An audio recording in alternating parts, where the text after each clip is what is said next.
ہم سے نہ رقم ہوں گے قصیدے یزید کے، ہم لوگ تو حسین کے سیرت نگار۔ حضرت عباس بازو کٹا، یزید نے تو بڑی خیر، وہ تو عبید اللہ ابن زیاد نے قتل کیا، بے شرمو، اگر عبید اللہ ابن زیاد نے بھی قتل کیا تھا تو حکومت کس کی تھی؟ تو پھر یزید نے عبید اللہ ابن زیاد کو سزا کیوں نہیں دی، بلکہ ایک جگہ 2 گورنریاں دی اس کو، یہ حال کیا؟ بلکہ سنو کہ یزید چھڑیاں مار رہا تھا، چھڑیاں امام حسین کے لبوں پہ، تو نعمان بن بشیر صحابی تھے، بول پڑے، کہنے لگے او یزید بدبخت، ہاتھ پیچھے اٹھا، مجھے اللہ کی عزت کی قسم میں نے سینکڑوں بار نبی پاک کو ان ہونٹوں کو چومتے دیکھا ہے۔ حضرت جناب زینب عورتوں کے مجمع میں پیچھے ہو کے بیٹھی ہیں، یزید کے پاس جب پہنچا لشکر تو یزید کہنے لگا دیکھو اللہ نے مجھے عزت دی اور میرے مخالفوں کا کیا حال ہوا، تو بی بی زینب بول پڑی، اتنے صدمے سہے پر آواز توانا ہے، جاندار ہے، جاندار، ہمارا کسی بندے سے جائیداد کا رٹا نہیں، ہم تو چاہتے ہیں امت اکٹھی ہو جائے، لیکن جو بندہ نبی پاک کی ماں کو دوزخی کہے، حضور کے باپ کو جہنمی کہے، یزید کو امیر المومنین کہے، اس کے ساتھ اتفاق رائے کر لیا جائے، یہ مذہب ہماری سمجھ میں نہیں آتا، بالکل نہیں آتا، قطعاً نہیں ہماری سمجھ میں آتا، کیسے اتحاد کر لیا جائے؟ یہاں تو میرے بھائی جو ہمارے ابا کا مخالف ہو اس سے اتحاد نہیں ہوتا، اور جو نبی پاک کے والد کو دوزخی کہے اس سے اتحاد ہو جائے۔ کہتے ہیں نہیں وہ جی اتنی فرقہ واریت ہو گئی، ہم کس مسجد میں جائیں؟ 60 پارٹیاں پاکستان میں رجسٹرڈ ہیں جو الیکشن لڑتی ہیں، کبھی کسی بندے کو ٹینشن نہیں ہوئی کہ کس کے پاس جائیں کس کے پاس نہ جائیں، کبھی نہیں کو بولا کہ اب وہ بھی کھڑا ہو گیا، وہ بھی، کوئی ٹینشن نہیں۔ مذہب کی باری ٹینشن ہو جاتی ہے، اتنا بڑا مذہب ہوتا ہے بھائی، غلط بندے بھی آ ہی جاتے ہیں بیچ میں، تھوڑا پہچان کے چلنا پڑتا ہے صحیح کون ہے اور غلط، اور یہی تو ہمیں امام حسین نے بتایا ہے کہ مذہب کے اندر ہی تم نے شناخت کرنی ہے کہ بندہ ٹھیک کون ہے اور بندہ غلط، یہی تو کربلا ہے، یہی تو امام حسین نے بتایا، کفر اسلام نہیں، حق اور باطل۔ تو سمجھیے گا یہ ہے درس، یہ ہے پیغام، یہ ہے پیغام، یہ ہے، یاد رکھو موت تیزی سے آ رہی ہے، ہمارے ساتھ والے دائیں بائیں والے سب چلے گئے، اسی طرح نمبر لگے گا، ایک دن اعلان ہوگا، ضمیر کے قیدی بن کے زندگی نہ گزارو، بالکل نہ گزارو، یہ تھوڑی سی زندگی ہے دنیا سجن المومن، حق بات کرو، حق پہ ڈٹنا سیکھو، دین سمجھو، خبردار رسول پاک صلی اللہ علیہ وسلم کے دین میں ظالم، جابر، فاسق، فاجر کی کوئی گنجائش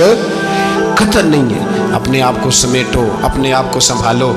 دین میں اپنا کردار ادا کرنے کی کوشش کرو، دین طلب کرتا ہے ہم سے کہ ہم نے دین کو کیا دیا ہے، امام حسین نے سارا گھرانہ دین کے لیے دے دیا، ہمارا جو بچہ کسی کام کا نہیں رہتا اسے مدرسے داخل کراتے، ہم نے دین اتنا کمزور کر دیا ہے کہ عالم اگر شور نہ کرے، عالم اگر شور نہ کرے، زور نہ کرے، گھٹن والا ماحول ہو گیا، مذہب کی پوزیشن کمزور کر دی۔ اب جہاں تک اس بات کا تعلق ہے جی فرقے ہو گئے، تو میرے بھائی یہ کوئی اتنی خطرناک بات ہے،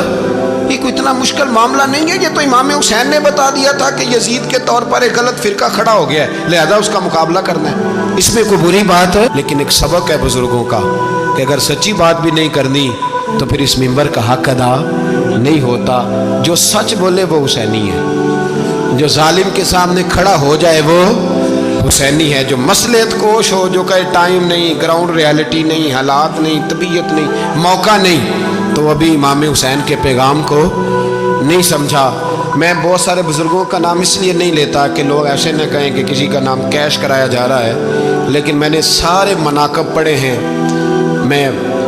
میری لائبریری میں کتابیں ہیں، میں پڑھتا رہتا ہوں، میں سفر میں بھی ساتھ رکھتا ہوں، لیکن حضرت شیخ عبدالصبور بیگ منشور ہزاروی کا شعر امام علی مقام کے مقابلے میں اس طرح کا ہے کہ مجھے سارے شاعروں سے زیادہ وزنی محسوس ہوتا ہے۔ انہوں نے کہا تھا اس شاہ مشرقین کی، اس نور عین کی مطلوب ہے جہاں کو قیادت حسین کی۔ دیکھیے ذرا حسن، اور ہر سو یزیدیوں کا زمانے میں زور ہے،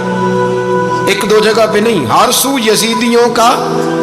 زمانے میں زور ہے، منشور آج پھر ہے ضرورت حسین کی،